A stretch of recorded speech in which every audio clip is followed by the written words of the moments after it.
Dave, how you doing?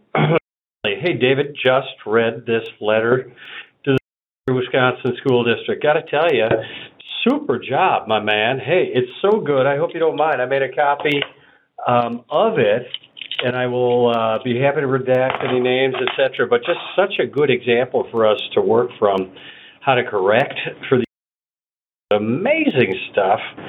Really proud to be working with you. Really great professional, and just want to let you know that. Thanks, man. Talk to you soon. Bye-bye.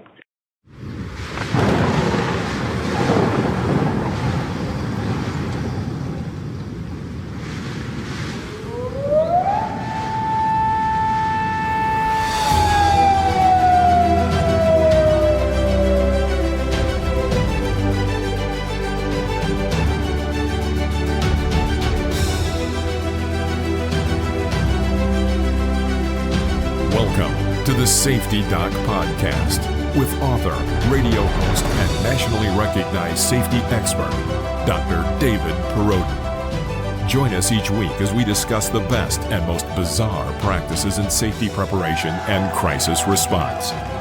Follow Dr. Perrodin on Twitter at SafetyPhD. And remember, the truth will keep you safe. Hi, everybody. This is Dr. David Perrodin from down here in the North Star Recording Studio. And this is episode 162 of The Safety Doc. It is a brisk 61 degrees down here today, but I do have the fireplace going in the background. Today's show, top 10 questions about working at the School for the Blind. I had the privilege of working as an administrator at the School for the Blind in Wisconsin at the end of my administrative career. And I had a lot of misconceptions about what that job was going to be like. And even though I had worked in districts for more than 20 years, I knew little about our state school that provided educational and other services for students who are blind and visually impaired. So I learned a lot in a short amount of time, and I want to share that today. I was frequently asked questions about what it was like to work at a school for blind students, and I compiled my top 10 list for you, and I'm going to go through those today. But before I do, please help out this channel by subscribing and also clicking that notification bell. This channel is growing, and I certainly appreciate your watch hours. We have a number of episodes out there presented in video, audio, and then also a blog post. So thank you so much.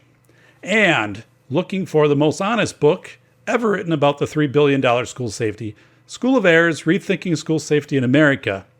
This book is available at places that sell books, right? So go in and check it out. This one does come in hard copy and ebook. My upcoming book, The Velocity of Information, is now available for pre-order from your favorite bookseller. Again, The Velocity of Information. So, top 10 questions about working at a school for the blind. Question number 1. Do you have to learn Braille? That's a great question, and I fully anticipated when I started that I would need to learn Braille, and that was a point of apprehension for me. Would I be able to learn Braille kind of as an additional language, right? Later in life, I was not sure what the expectations would be. And the answer is kind of. I didn't need to learn Braille at a tactile level, but I did need to learn to read the Braille alphabet. And if I was visually presented something that was written in Braille without the contractions, I could typically work my way through it and read it. So the answer is there is an expectation that you'll be able to read basic visual Braille. Again, if you are working there and you have visual ability to do that, but there is not a responsibility to learn tactile Braille. So when I learned Braille, I was assigned a student who was very proficient in Braille, and this student taught me the initial Braille alphabet, that there are 6 letters or 6 dots, so in a Braille cell. And I also practice a lot on my own of decoding. I was decoding Braille worksheets, and I started to pick it up pretty rapidly. So the student would listen for me in the hallway, and if she heard my voice, she would say, "Hey, Dr. P, what is 2 dots over 4 empty spaces?" And I'd have to know that on the spot. So, but it took me maybe about a month to learn basic alphabet from a visual standpoint, and then I just continued to practice. Is it something I needed to use a lot? No. Most of the information was presented in text and then also in Braille. So it wasn't a skill that I needed to be very fluent in. And actually, it wasn't very difficult to learn the visual Braille. Tactile Braille is completely different. And Braille with contractions.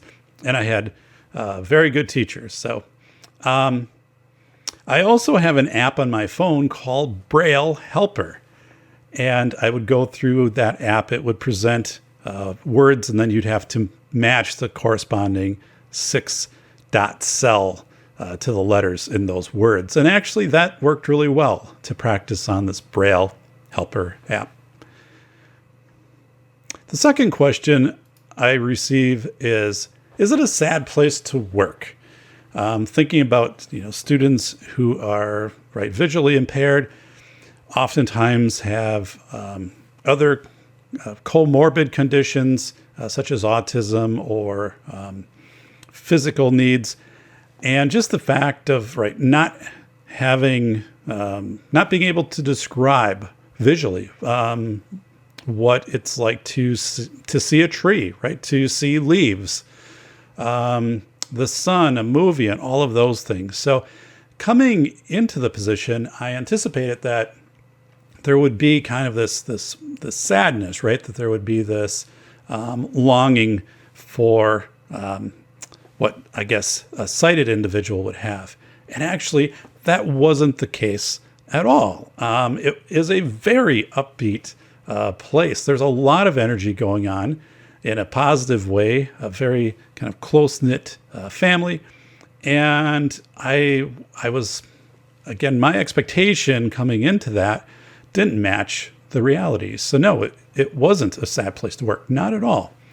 There's also little turnover in staff and little turnover in students. So students would attend the school typically year after year, and at some point integrate back into their home districts. But we had little turnover. It wasn't a very big student population either. Believe it or not, all of our students, including students who just attended for the day, that was about 70 students, 70. So yeah, not a lot of students. So you got to know the students well. There was a high staff to student ratio, little turnover in staff. So again, it contributed to this family type environment. Also, students were very busy. They would be out in the community. That was a big part of the school. Having students go into the community in vivo. There were bus routes, and one of the bus stops was right in front of the school. So students would practice their bus routes and what's called orientation and mobility, and other activities, including recreation, going bowling, going to parks, going to work, all in the community. So it was a very busy time. And again, I think that contributed to this high, just this high positive energy that was in the school. So how about sports? Yeah, there are sports teams, and one of the most popular is goal ball. So I have a picture I'm going to put up on the screen, and this is when it was staff versus students in goal ball. And it's me, my friend Dave, and then also my friend Tim. And Dave was completely visually impaired or blind. So we have a distinction. Some students visually impaired, so they have some vision. It might be that they can see the distinctions in light to actually having pretty good acuity to being blind. So Dave in the middle here was blind, and he was an instructor at the school. And Tim was a math instructor. Both are still there. And I just got an email from them this morning. So yeah, both are still there, and we participated in faculty versus students for goal ball. You can Google goal ball, but imagine everybody wears a blackout mask over their eyes, and then really pretty heavy padded gear. And there is a heavier ball, which is about the size of a playground ball, but it's more dense, and it has a bell inside. And it's basically thrown from one side of a gym to another, and some rules that it can only bounce so many times and what out of bounds is. And you have 3 players on each side. So in the center and then 2 on the wings. So it's fascinating. Go into Google, type in goal ball, and you'll be able to see some of these games. So yes, and of course the students would compete with other schools. So they would travel to Indiana and Texas and Missouri and Ohio, and we would also host these events at our school. The school would host students from other states, and it would be a multi-day event, and usually there would be a social at night. So there was a lot going on with these competitions. Also track and wrestling, and all students participated for the most part in 4-H. At one time, not when I was there, but before I was there, the school had its own radio station. The 4th question, do the students live at the school? Some of them do, and it actually depends upon where that student lives. So the School for the Blind in Wisconsin is near the bottom of the state. So if a student lived in the northern part of the state, or 300 miles away, typically that student would be flown in, right? They would fly in to the airport, which was close to the School for the Blind, fly in on Sunday, leave on Friday, or else they would arrive and depart by bus or private transport. So yeah, about 3/4 of the students stayed on campus. So they lived there. They had dorms. So yeah, it was pretty close to what you'd think of as a college experience. And how young could a student be where they would stay there the whole week? Just think about that. And it would be about age 13 where they would consider having a student attend all week. That might sound like it's very young, and that would be very intimidating and overwhelming for a student. But by that time, they've already had experience with the school, and they typically want to stay there. That's where their friends are. There's a pool, it's very warm, it's very comfortable. So it's a pool. There's a theater. Everything is connected on this campus. There's a gym with a walking track above it. And again, the students, their friends are there. They're getting to do community activities. They like their teachers. So it's often where students want to stay at campus. But typically it's about 13 years old, right around there, when the campus and the dorm parents will make that decision of giving a student a trial in the dorms. So actually some of the older students live temporarily in a building next to the school, a converted house. And in that location, then they're doing everything from kind of their shopping to figuring out what they're going to have on TV or the radio that night. So responsible for cleaning the place up. But yeah, that's also part of the campus. So some of the students come in daily. So if it's usually about a 90-minute drive or less, the district will transport that student into the school. There are a few hybrid situations too. In those cases, a student might attend the School for the Blind in the morning and might attend the local school district in the afternoon, or a district that's close by, maybe that they regularly would attend if they weren't attending the School for the Blind. So that is also part of a student's schedule. So you can see that there's a lot of variety. Yes, students stay there. They stay in the dorms.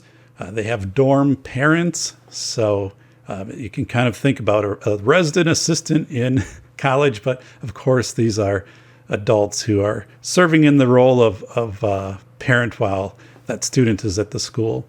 So, yep, there's a lights out for bedtime. There's a lot of routine, but there are recreation halls in the dorms, and again, students have schedules to participate in sports or activities or 4-H or things like that. So yeah, it is, students actually live there, which was something I didn't know. And when I was a school administrator, specifically with special education, I would be apprehensive at meetings when we would be talking about a student with a visual impairment and a potential placement at the school for the blind, because I thought, oh my goodness, the student is going to be away from their parents for, the whole week, and then they're going to get to be home a couple days and have to leave again. This is going to be very difficult for them to adjust. And I didn't have any idea really what was happening at the facility. And once I got down there and was able to share back with other administrators and said, hey, come over here and check this place out. Question number five.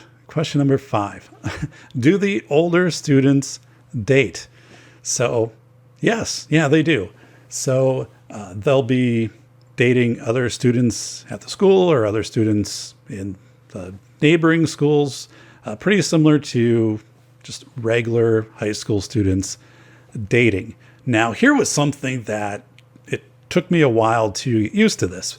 Students would ask for help setting up their dating apps. And of course, that was something I didn't feel comfortable in doing, but we're talking about adult students, like 18 years old, and going through and navigating, because these apps, one of the things was the various dating apps weren't made for people with visual impairments. So they needed someone to input, for example, what their interests were. Like, oh, there's a visual menu that comes up and it's not made for voiceover, which is a feature on phones and computers which will read text on screen. It didn't work with all of these. So I had to say, I need, when you go home on the weekend, or, have a parent or an adult friend help you out with that. And also one time a student said, hey, I have some potential matches here on my dating app. Would you mind looking at them and then reading their information and telling me what you think? And I said, well, I appreciate the trust, but I can't do that. But those are kind of interesting, like, scenarios and questions that get posed to you as a staff member sometimes. So, but yes, I remember that very distinctly, and I had to laugh. And the student had a sense of humor about it too. So, number 6, are all of the students blind? So this is something you would think, right? So I thought that students that attended the school were completely blind. And what I found out is that wasn't true. A number of students had some vision, and some students actually had very good vision in daylight, to the point where they were able to obtain their driver's license for the day. So we had 2 students when I was there who obtained a day permit. Thank you for tuning in to the Safety Doc Podcast with the nation's leading safety expert, Dr. David Perrodin. Author, radio show host, university instructor, researcher, expert witness, and consultant. Powerful testimonials. Dr. Perrodin has a strong reputation as the go-to safety consultant, and he was still able to exceed our expectations. When we went looking for an expert in the field of crisis preparedness and prevention, David was the single person we pursued. Not easy stepping into the touchier subjects of life, but Dr. David pulls it off. Take a listen. Now, back to Dr. David Perrodin and the Safety Doc Podcast.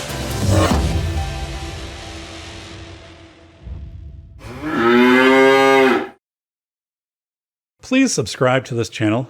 Please hit the notification bell and post questions down below in comments. What would you expect if you were to take a job at a school for the blind? What would be something you would anticipate that would be there or wouldn't be there?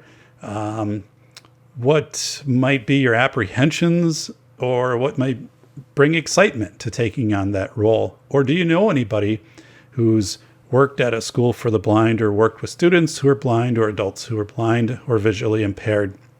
Please share those experiences down below in the comments. I do respond to comments, and I'm very interested to hear about your experiences because, again, mine were significantly mismatched to what I had anticipated. So, we talked about, were students necessarily blind? They were blind or visually impaired to different levels. And sometimes students were sighted until there was a specific event that happened that made them lose their sight. And others, it was more of a gradual neurological condition where students were losing their sight. So we had students of kind of all different levels. Students who had been sighted up until a certain age. We had one student, and I'll talk about that student in a little bit, had a heart attack while he was running on his school's track as a middle schooler.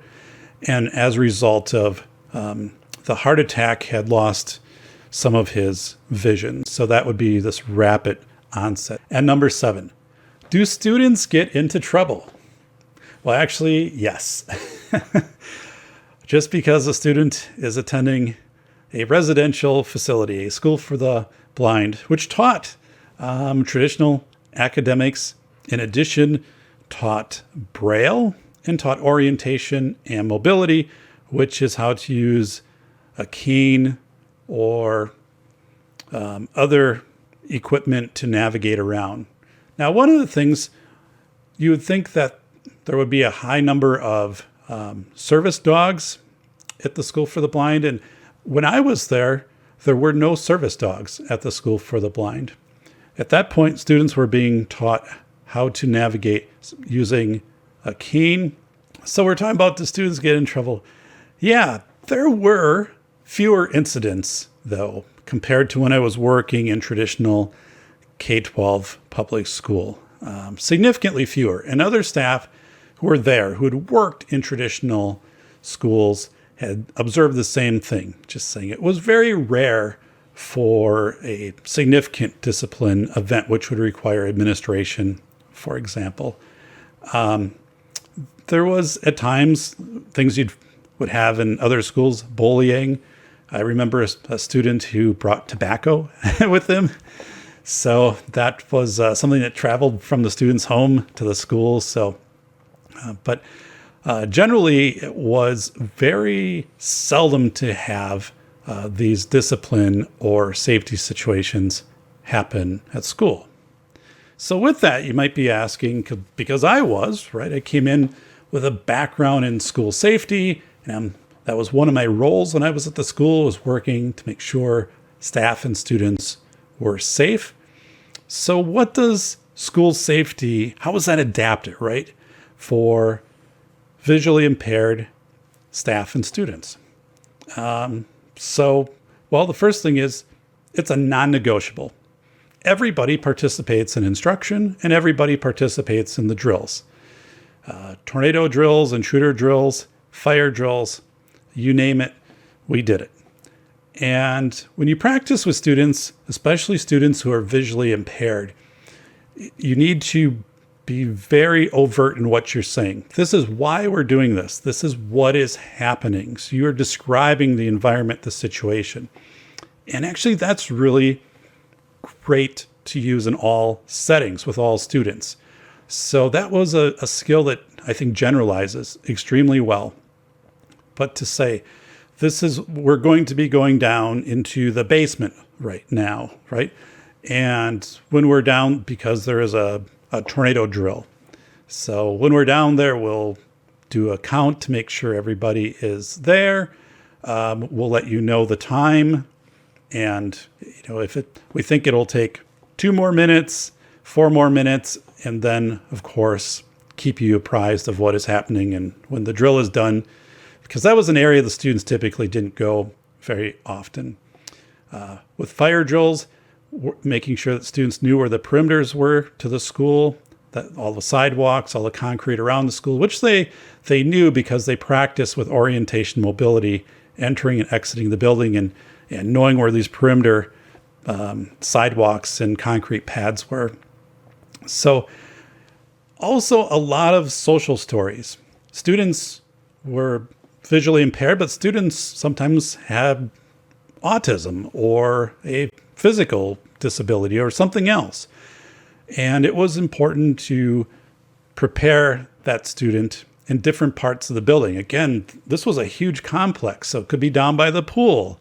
What if there's a fire alarm activates when you're down by the pool, or in the theater, or in the lunchroom, or in the dorm, or at night in the dorm, in a classroom, and so on.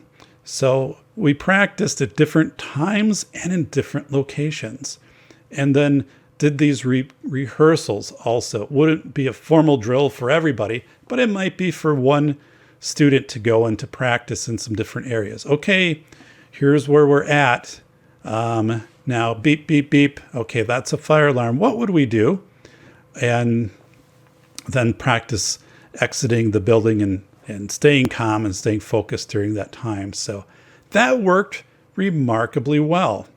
One of the things, though, that didn't work well were safety apps for phones. So that's pretty common in a lot of schools today. They have different apps, and the thought is that students will be notified or they can report something into this app system. So again, those are very common, but they didn't work at the School for the Blind, because when the app vendors would come in and we would have students, they would give the phones to the students that would have the apps on them and say, okay, like, here's how to use this app to report a threat or to get information if the school is in a lockdown or something like that because of an intruder situation. And students would not, if they didn't have sight, they wouldn't be able to access.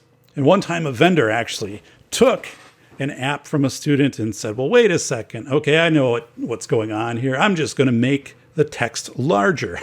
So went in, did whatever, handed it back to the student, said, there it is, like it's fixed. And the student said, well, no, because I'm blind, I can't see this. So it doesn't have overlay on it. It's not telling me what's happening. There's not a voice option. So this wasn't beneficial. So the school didn't purchase that app. Actually didn't purchase any of these apps because they just weren't designed for staff or students with visual loss, which is a good point, right? Because it's universal design for learning and just universal design overall.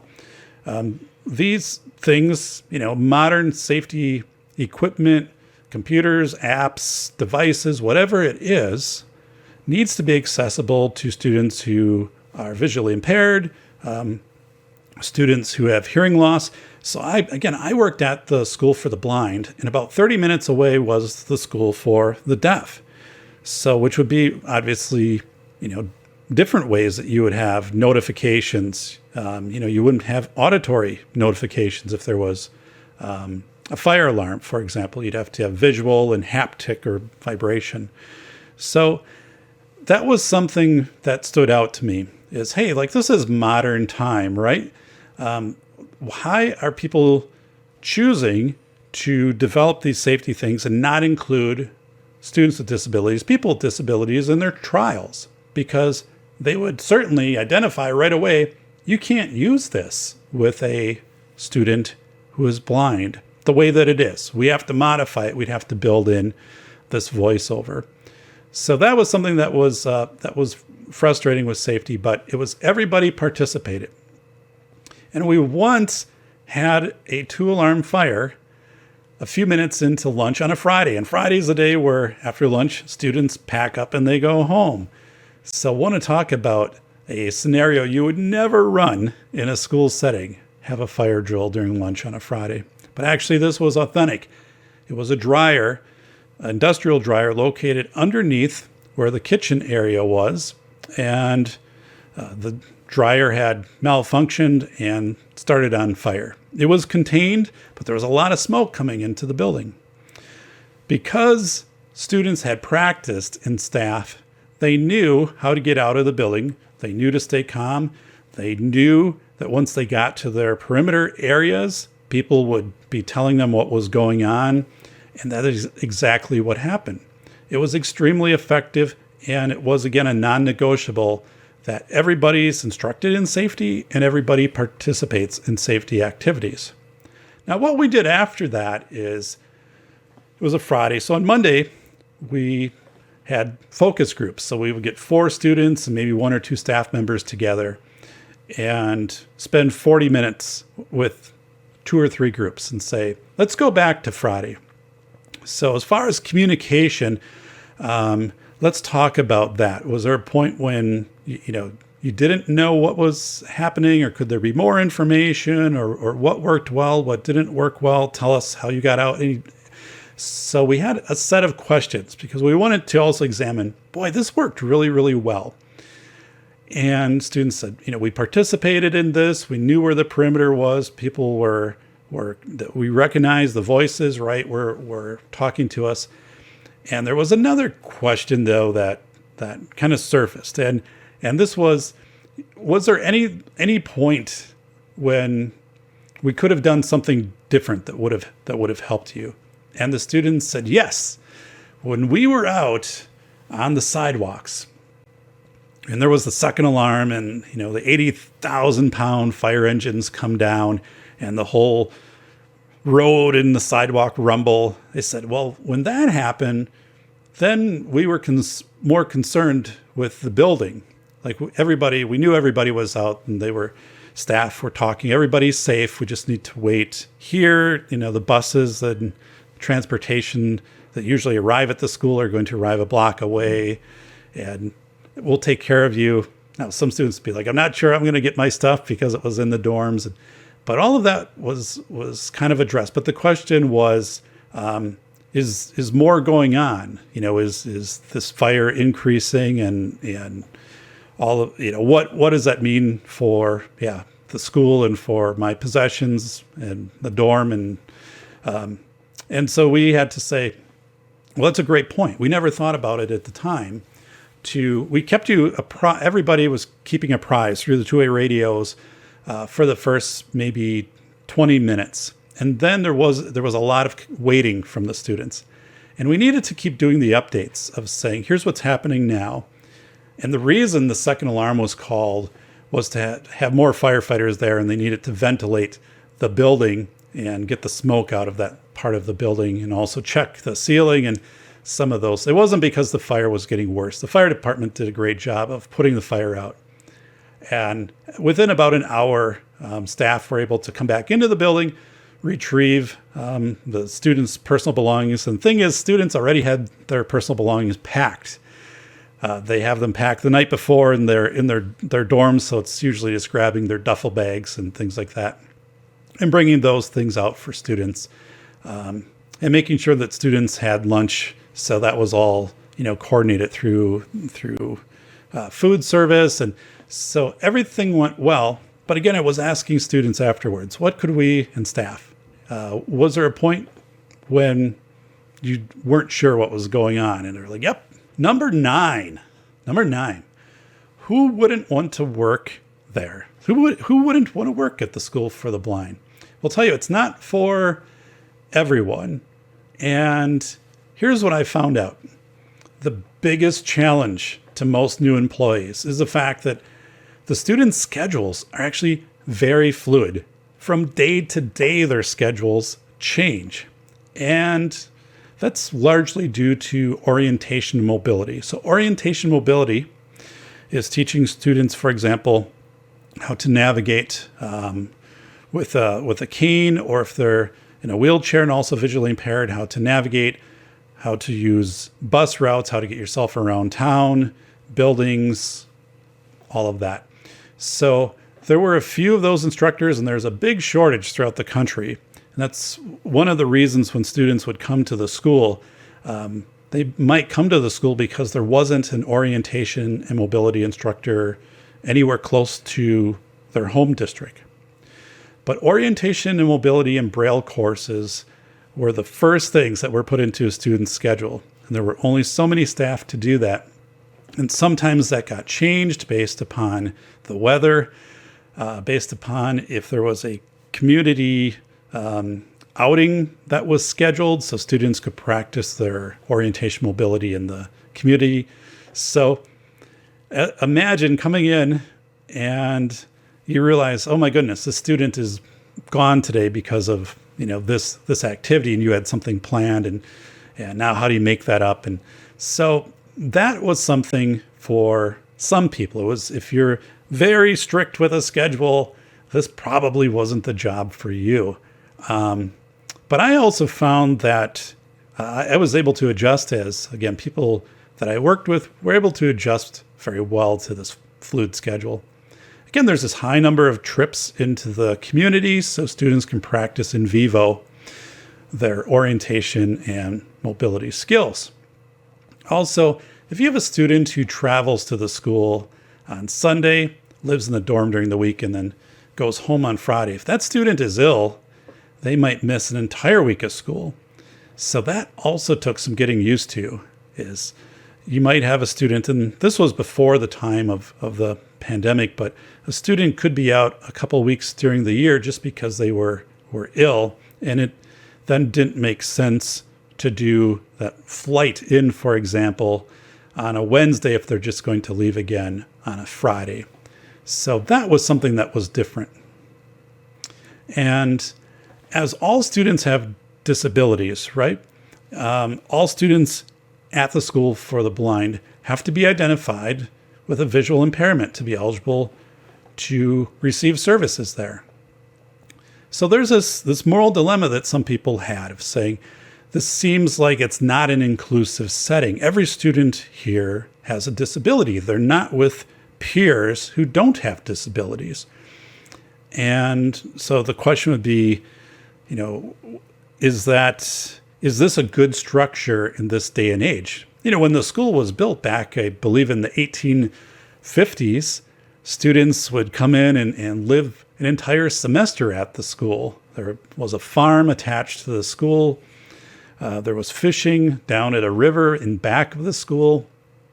All of that was just happening right there. It was something that absolutely these students couldn't receive in their tiny home schools, which was a one-room schoolhouse, the specialized equipment that was available, the industrial arts equipment which had been adapted. So simply wasn't replicable back then. And then just the number of people that were trained, just a handful of people in the state, again, talking almost 170 years ago.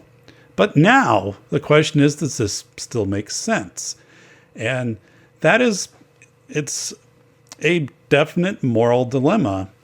Is this a setting that is now exclusive to students with disabilities and not having opportunities or ample opportunities for interaction with non-disabled peers?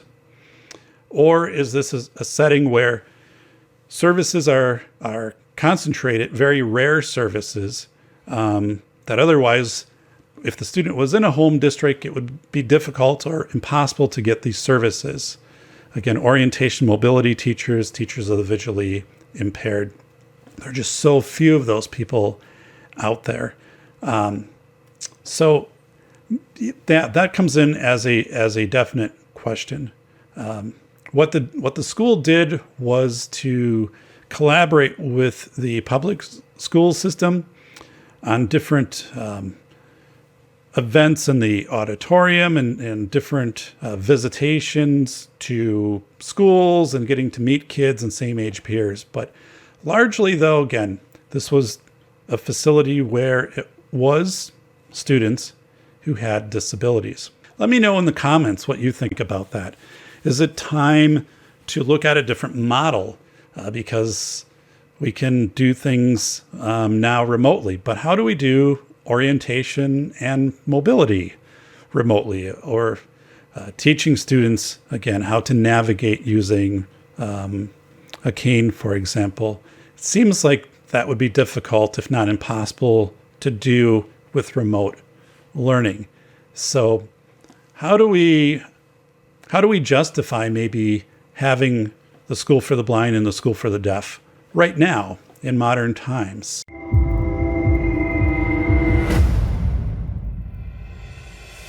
A must-read for parents, teachers, and taxpayers. Dr. David Perrodin has written the most honest book about the $3 billion school safety industrial complex. Attorney James Sibley proclaims, a brave demonstration of speaking truth to power. School of Errors rips the lid off the billion-dollar school safety industry. Using real-world examples of successful responses in desperate situations, David contrasts the expensive window dressings pitched to panic parents with the inexpensive and effective approaches proven to actually work. Read this book before you let your school waste another precious dollar on meaningless safety theater.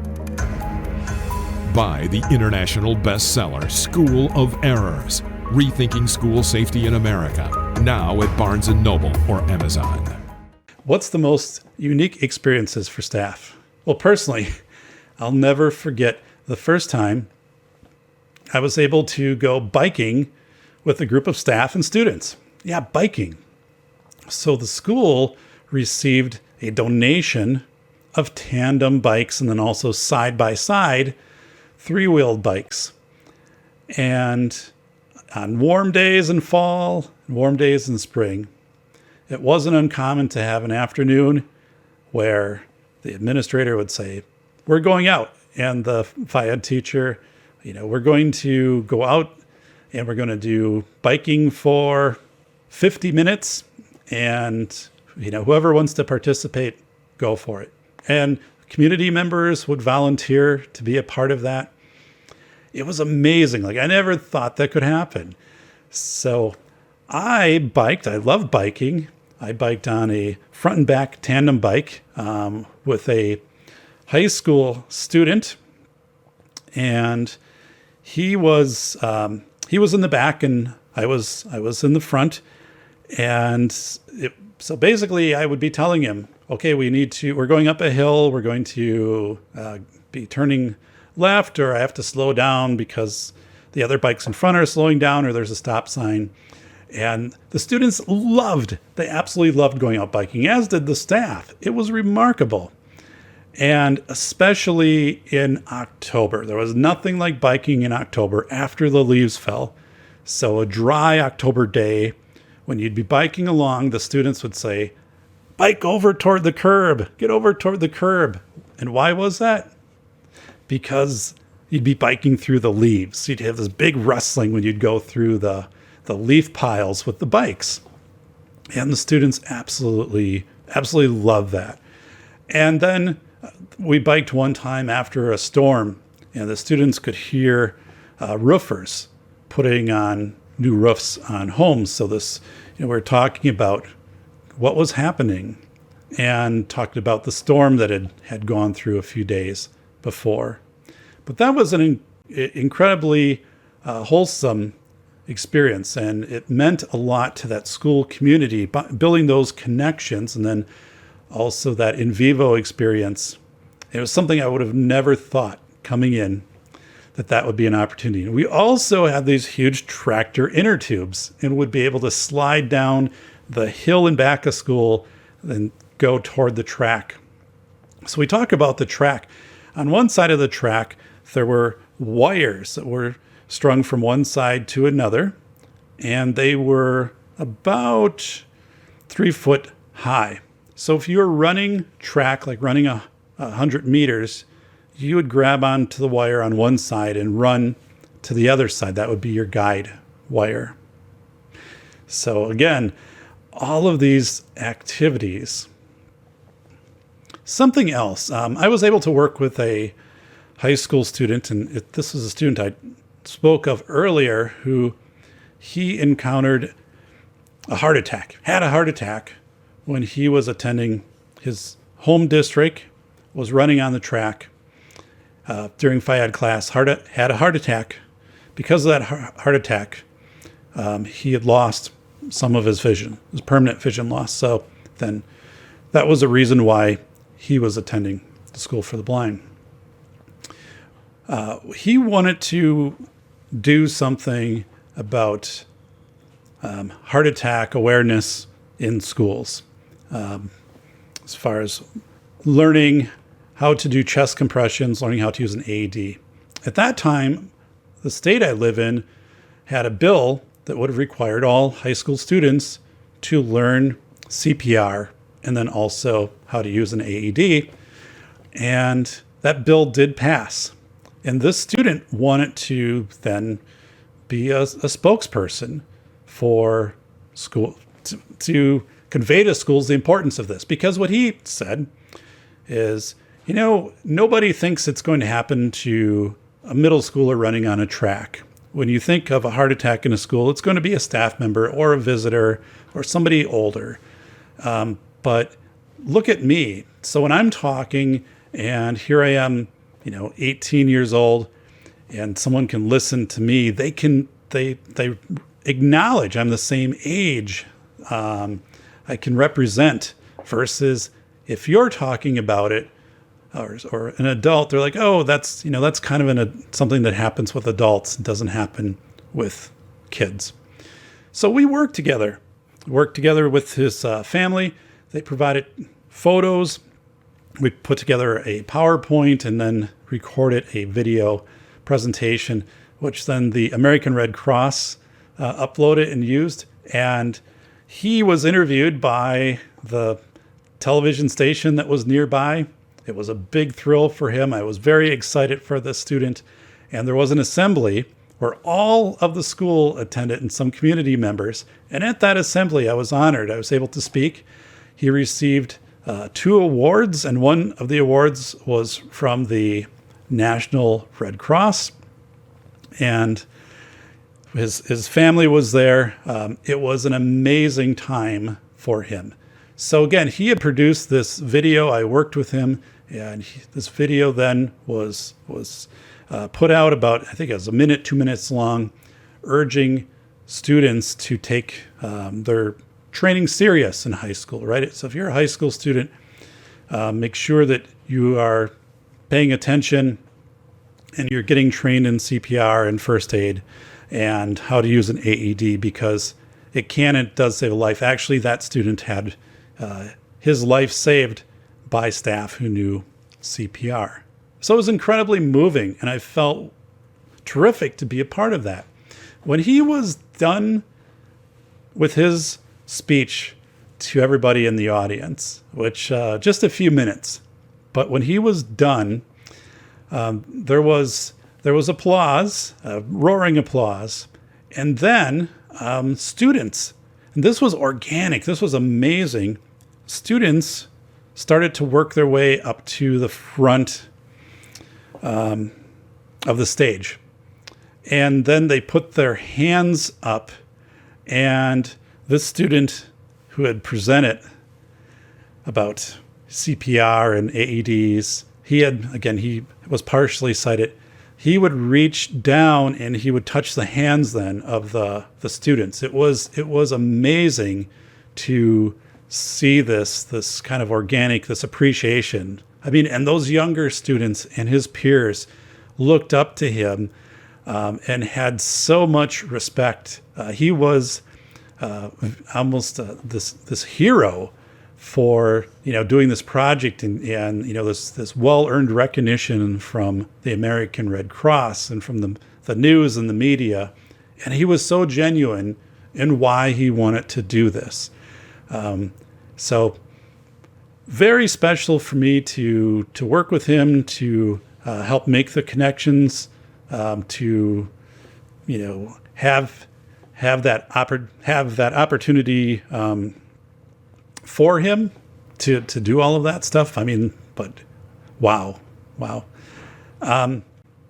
Something else, the campus, right? 170 years old. Well, yeah, the buildings were newer, most of them built in the 60s, but the campus had been on that site for 170 years. So something very unique was it had always been there. It was part of the community from when the community was small to where it was now. And also the way that it was built was very specific to students who were blind or visually impaired. The gym was round. The entire gym was round, and up above was a track which was round. It was very intuitive to find your way around this building.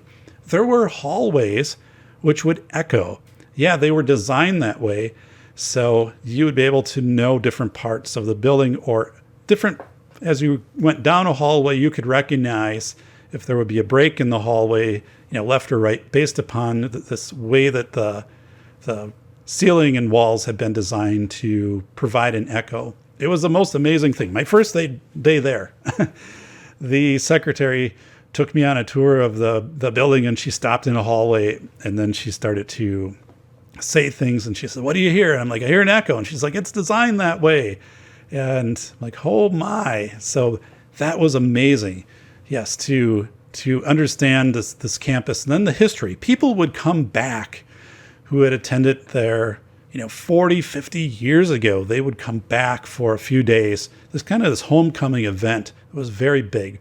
So there was this community effect that wasn't only in the moment, it reached back decades, if not generations.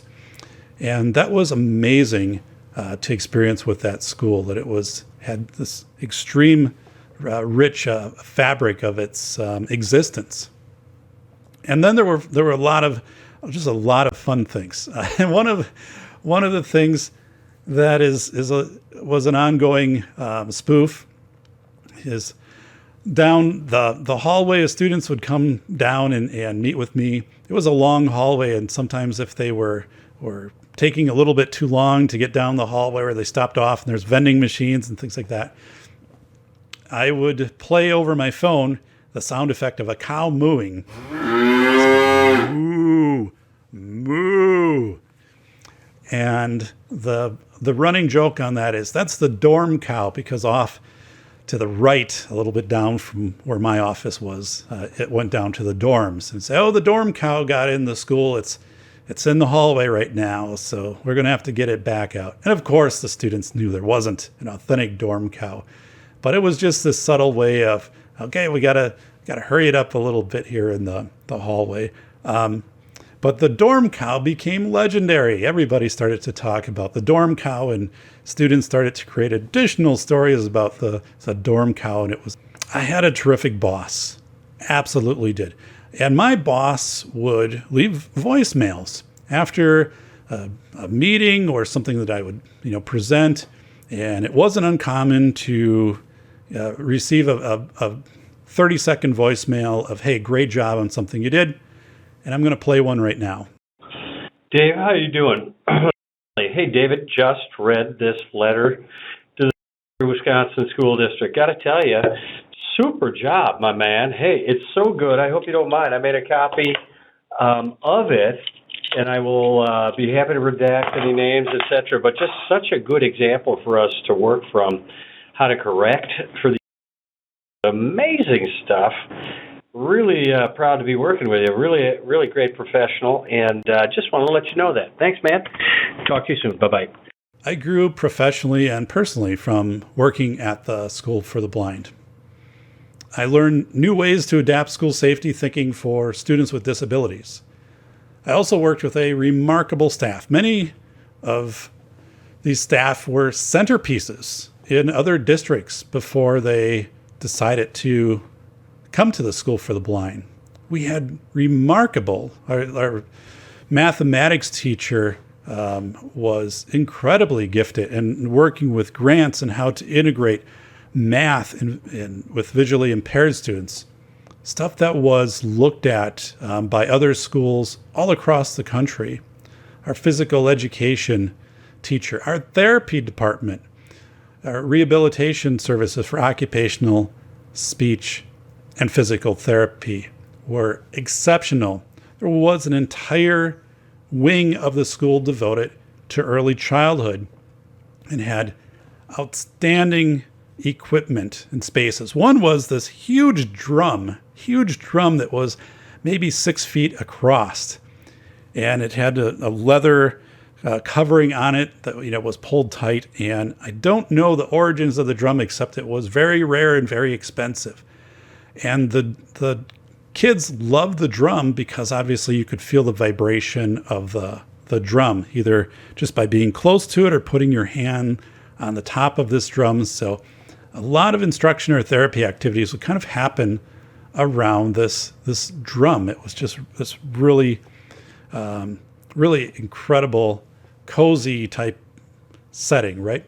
And then the therapy equipment, there were indoor swings. So if you couldn't swing outside, and that was something too, students who were visually impaired liked swinging. They liked vestibular movement.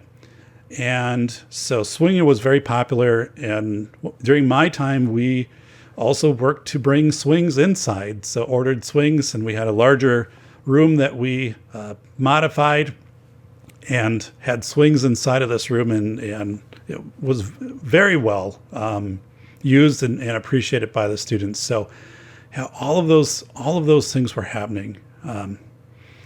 So what was my purpose for today's show? Well, when I took this position, it was recommended by a friend who already worked there, who had worked in a traditional K-12 district, and he said, "No, give it a chance. Go down for an interview." And I said, "Okay, I'll give it a chance because I trust you." And when I was down there and was learning, and again, it was just so much different than what I expected in a good way. And it was a good match for me, and it was a good match for my skill set. And for student safety, I don't think I could have ever acquired the depth of expertise for students with disabilities had I not had the opportunity to work with staff and students who are blind and visually impaired. It just incredibly heightened my skill set, and especially how to use verbal. Imagine using instruction and how much we base also on using flip charts and visuals. But if those tools weren't available to you, how would you still communicate and facilitate all these required safety activities? So absolutely incredible. It was a fascinating, wonderful time. I have many friends who still continue to work at the Wisconsin School for the Blind. We were razzing back and forth about that goal ball faculty versus students game and just how good the students were. And I think they just waited every year for that to happen because they would beat the staff 10-1 or something like that. They were just thrilled to show off their skills. That is really, again, a fascinating game, and you can find it on YouTube, Goal Ball. So yeah, check out Goal Ball on YouTube to get an idea of that. So thank you for supporting the Safety Doc and all of the shows that I have out there. You can go back and find an interview I did with Dave Hyde. Dave Hyde is blind, and he works at the School for the Blind. I interviewed Dave a few years ago. That's in one of my earlier shows. And we were talking about safety. What was safety like for Dave as he was growing up? And he shared an experience when he worked at a prison as a counselor. So he said, "I was in prison." And I said, "Whoa." And he said, "Well, as a counselor." Okay. And when there were drills where they had to exit the building, he had to lift his guide dog up a ladder and onto a roof and then come down a ladder to get out of the building. So that is an amazing story about his experiences with community and vocational safety. Thank you so much. Please consider posting to the comments. And take care, everybody. This has been the Safety Doc Podcast with author, radio show host, and leading safety expert, Dr. David Perodin. Remember to check back each week for the latest, best, and most bizarre practices in safety preparation and crisis response. You can find Dr. Perodin on Twitter at Safety PhD. And remember, the truth will keep you safe.